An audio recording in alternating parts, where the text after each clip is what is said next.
So here we are with part 3 of making the Celtic mirror, and as you can see there we got the silicone mould with the keys there, and we're going to put some fiberglass over the top of the silicone to make our mother mould.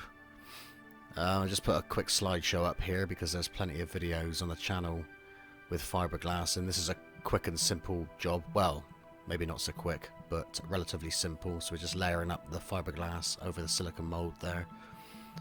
I put in a middle foot as well, just to balance the mould up, so where the keys are, that acts as feet.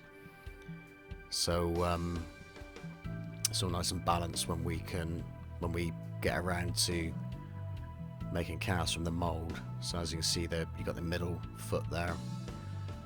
Taking the mould apart, so I took our original model out, and we can trim up the silicone mould inside the fiberglass mould and trim up the fiberglass mould also to get a nice neatly finished mould.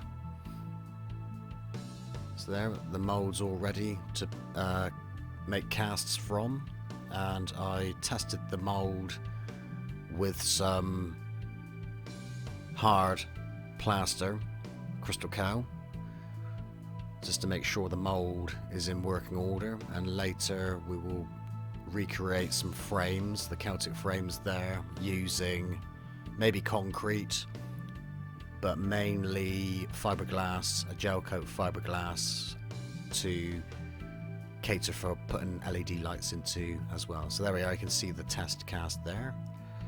That's about it for this video, and in part 4 we will be making some further casts from gel coat, fiberglass and concrete.